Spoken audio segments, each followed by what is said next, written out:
गृह मंत्री अमित शाह की आज कहां-कहां पर रैलियां और रोड शो, ममता बनर्जी की आज कहां-कहां जनसभाएं होंगी और ममता ने चुनाव आयोग पर क्या आरोप लगाया है। बंगाल चुनाव से जुड़ी खबरों के लिए देखते हैं top 9 battle of Bengal.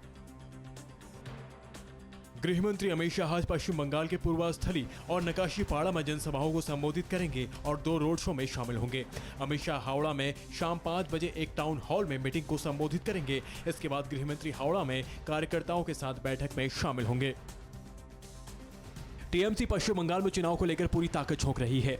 CM Mamata Banerjee आज सुबह 11 बजे श्यामनगर में, दोपहर 12 बजे कृष्णानगर दक्षिण और 1 बजे नॉर्थ 24 परगना में जनसभाओं को संबोधित करेंगे। इसके बाद ममता बनर्जी भवानीपुर में एक रोड शो में शामिल होंगे।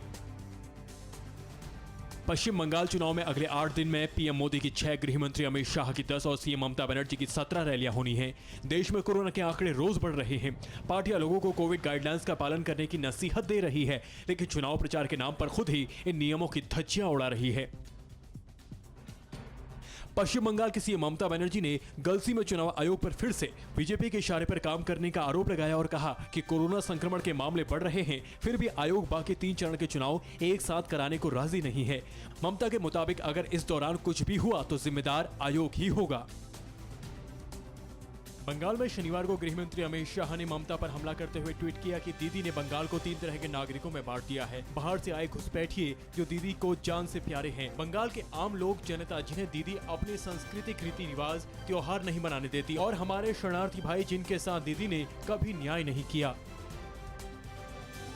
पश्चिम बंगाल में बीजेपी नेता शुभेंदु अधिकारी आज कई जनसभाओं में शामिल होंगे और बीजेपी प्रत्याशियों के पक्ष में समर्थन मांगेंगे। उन्होंने ट्वीट करके बताया कि आज वो मानिकचक, रतुआ, चंचल और हरिरामपुर विधानसभा सीटों पर बीजेपी प्रत्याशियों के पक्ष में वोट मांगेंगे। बंगाल में 5वें चरण में शुक्रवार को भी वोटिंग में करीब 79% मतदान हुआ। 6 जिलों की 45 सीटों पर हुई वोटिंग के दौरान कई इलाकों में हिंसा हुई। टीएमसी और बीजेपी ने एक दूसरे के कार्यकर्ताओं पर बूथ कैप्चरिंग के भी आरोप लगाए। पश्चिम बंगाल के बीरभूम में बीजेपी की महिला उम्मीदवार प्रिया साहा पर हमला हुआ और उनकी कार के शीशे तोड़ दिए गए। मामला सैंतिया विधानसभा क्षेत्र का है। बीजेपी की ओर से कहा गया है कि प्रिया पर तृणमूल के गुंडों ने बमों से हमला किया। प्रिया पर प्रचार करने के दौरान हमला किया गया।